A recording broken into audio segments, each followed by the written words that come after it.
Olá, estamos juntos novamente, eu estava aqui esperando você. Claro, esse programa sem você não tem sentido, porque a gente pode estudar juntos um capítulo da Bíblia por dia, reavivados por sua palavra. Esse é o objetivo do nosso programa aqui na Novo Tempo. Você pode nos acompanhar nas redes sociais, no YouTube, Reavivados por sua palavra NT, vai até lá o nosso canal, se inscreva no canal, é importante se inscrever, passe para os amigos também para eles se inscreverem.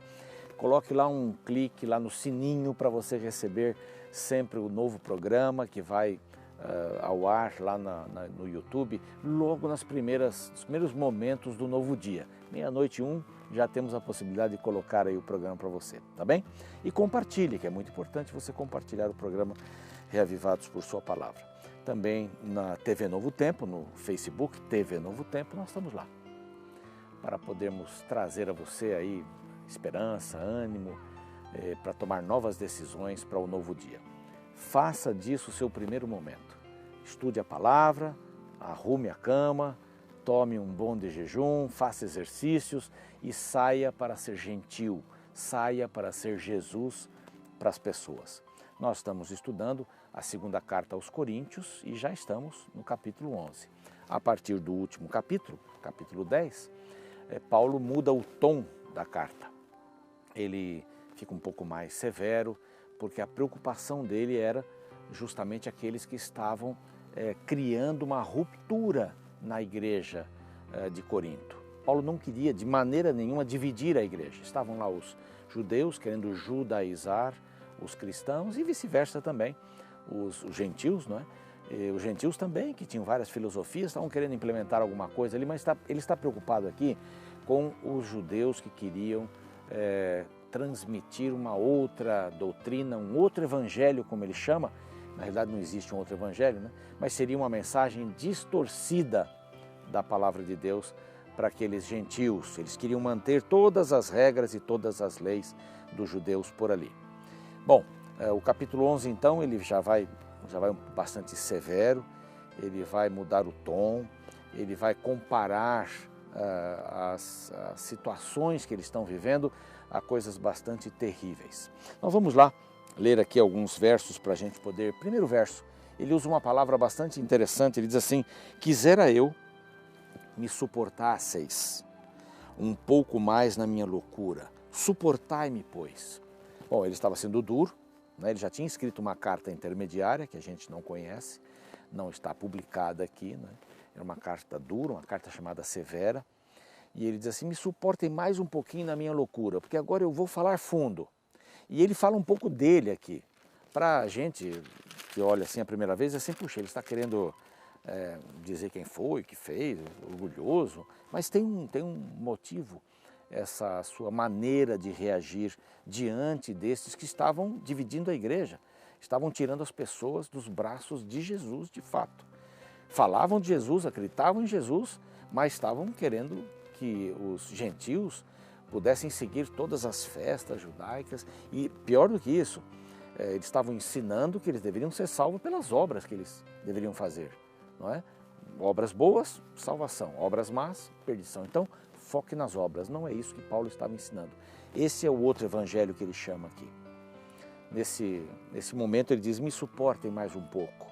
A palavra suportar não é assim, puxa vida, nós temos que suportar. Não, não é isso.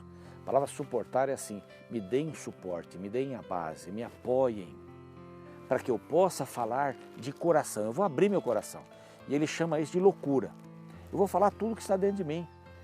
Vocês estão falando mal de mim, lembre-se no último capítulo, que disseram assim: para escrever ele até escreve, mas quando ele vem aqui, a palavra dele é fraca. E vão repetir isso de novo aqui. Ele não tem poder na palavra, ele não é como os outros aqui, porque Atenas e Corinto eram movidos por essas preleções ali, tinha uns grandes oradores, havia técnicas gregas de se falar, não é? E Paulo não estava, ele vai falar aqui, que esse não é o meu forte, não é isso. Eu quero apresentar Jesus, o conteúdo eu não tenho, pode ser que eu não tenha oratória, mas eu tenho conteúdo, e o conteúdo é Jesus. Então me suportem um pouco mais. Eu quero falar de coração. E ele apresenta dizendo assim: vos tenho preparado para vos apresentar como virgem pura a um esposo que é Cristo. Mas vem aí os vilões da história. no verso 4 diz assim, se na verdade vindo alguém que prega outro Jesus que não temos pregado, o verso continua, ou se aceitais espírito diferente, que não tendes recebido, o evangelho diferente, que não tendes abraçado, a esse de boa mente o tolerais? Por que não me toleram a mim? Não é? Se tem gente vindo falar bobagem para vocês, vocês toleram? Por que vocês não toleram a mim que ensinei vocês? Foi eu que fundei essa igreja. Quando Paulo foi para Antioquia, ele lá no sul, cresce que era sul da Galácia, né? Ele fundou essa igreja, não só essa igreja de Corinto, mas a da Galácia também e outras tantas. Ele é o fundador da igreja. Ele ficou 1 ano e meio lá em Corinto. Que coisa impressionante. Agora vem uma outra pessoa, que os judeus faziam o seguinte, eles iam atrás de Paulo. Paulo fundava uma igreja, e iam lá os judeus, que já eram cristãos, para dizer, não é bem assim, hein? Ele está ensinando errado, hein? Temos que guardar ainda as festas, temos que fazer isso, temos que as cerimônias e tal, porque é assim que funciona. Esses judeus estavam atrapalhando a Paulo. E ele então vem falando aqui, e agora vai falar um pouco dele. Como eu disse, né? E embora seja falto no falar, né? Que eles criticavam, tinha oratória não grega e tal, não o sou no conhecimento, mas em tudo e por todos os modos vos temos feito conhecer isto. Ele conhecia a Jesus. O mais importante era conhecer a Jesus. Não talvez falar da maneira como eles falavam. Você já foi criticado? É duro, né? A gente está fazendo o bem e é criticado. Talvez você já tenha passado por isso. Ajuda lá um parente, né? Ajuda e a pessoa ainda reclama, não é? No casamento, às vezes a gente brinca dizendo assim, por que fazer festa de casamento? As pessoas saem sempre reclamando que faltou isso, aquilo, então não faça, né? Sempre haverá pessoas que vão criticar a nossa atitude. Então vamos já estar esperando isso, vamos estar esperando que pessoas vão criticar. E Paulo está aqui esperando isso, sim, mas ele estava preocupado agora com as pessoas que estavam lá, com as pessoas que ele havia ensinado a fé cristã e a amarem a Cristo e dependerem dele para a salvação, não das boas obras. E essas pessoas estão fazendo tudo isso. Mas ele começa agora a dizer mais coisas, hein? Ele fala do seu desprendimento, que ele não foi pesado para as pessoas. Essa palavra pesado aqui no grego significa tipo de uma erva daninha que fica na árvore chupando a sua seiva e secando a árvore. Eu não fui pesado. Algumas igrejas me apoiaram para que vocês não dissessem depois que eu estava tirando dinheiro de vocês. Eu tenho minha profissão. Aí alguns criticavam dizendo assim, quer dizer, de todo lado ele recebia crítica, né? Você não está pedindo dinheiro porque você não é apóstolo. Se você fosse apóstolo, você pediria dinheiro, teria direito. Você não é apóstolo, você não esteve com Jesus. Então Paulo é chamado de apóstolo porque ele esteve com Jesus e ele reivindica isso. Eu vi Jesus, ele falou comigo. Mas eles criticavam do outro lado também. E Paulo diz, eu não fui pesado. Eu fiz todas as minhas coisas financeiras e olha, e me faltou, ele diz aqui, e me faltou. Por várias vezes me faltou, vocês não me ajudaram. E incrível, Corinto era uma igreja que tinha condições financeiras, que poderia ter ajudado Paulo financeiramente, mas ele não quis ser pesado. Aí que grande missionário, não? Que grande missionário, são os fazedores de tendas. Né? Paulo tinha um coração, ele sabia assim, não, eu tenho que pregar, o importante é pregar, se eu passo fome, mas agora ele vai dizer um pouco do que ele passou, do seu sofrimento, e aqui está a parte maior aqui deste capítulo, né? E diz assim, bom, eles dizem o quê? Estão pensando o quê? E agora essa é a loucura dele, porque ele vai falar dele, ele vai aparentemente enaltecer as suas atitudes, a sua vida, quem ele foi, e ele começa aqui dizendo, eles são hebreus, no verso 22, são hebreus? Também sou. São israelitas? Também eu. São da descendência de Abraão? Ok, eu também. São ministros de Cristo? Falo como fora de mim. Eu ainda mais. Essa é a loucura dele, porque ele vai falar dele, mostrando as suas credenciais, né? Eu ainda mais, em trabalhos muito mais em prisões, em açoites, sem medida em perigos de morte, e vai.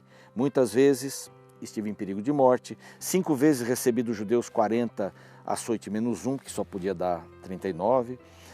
Fui 3 vezes fustigado com varas, uma vez apedrejado, em naufrágio 3 vezes, uma noite e um dia passei na voragem do mar, em jornadas muitas vezes em perigos de rio, em perigos de salteadores, ele vai. Em trabalhos, em fadigas, em vigílias, muito mais do que eles. Além de coisas exteriores, há aquelas que pesa, ou há o que pesa sobre mim diariamente, a preocupação com todas as igrejas. Eu passei fisicamente, mas eu tenho a preocupação com as igrejas. Essa preocupação também me pesa bastante. E ele continua dizendo, né? Sendo, no verso 30 agora eu vou ler.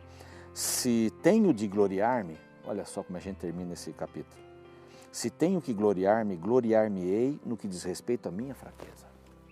Então, eles se gloriam na fortaleza deles. Eu mencionei tudo isso, que é a minha loucura para falar isso, mas eu me glorio na minha fraqueza, porque eu sou dependente de Cristo. Então, é uma lição grande para nós aqui. Às vezes a gente acha que faz muita coisa para a gente, não, eu faço isso, faço aquilo, dou aquilo. Na realidade, a gente tem que ser forte na fraqueza.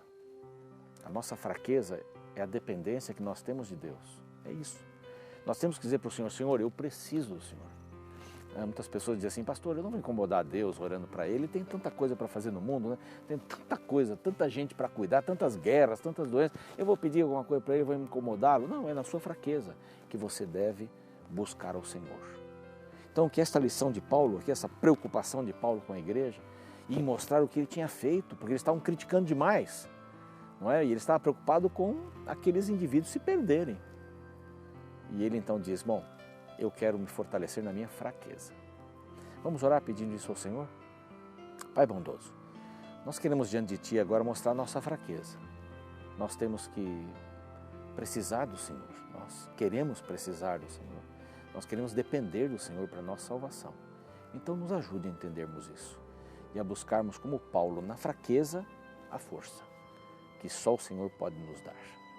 Em nome de Jesus, amém. Muito obrigado pela sua audiência hoje. Espero você amanhã, hein? Reavivados por sua palavra. Um abraço.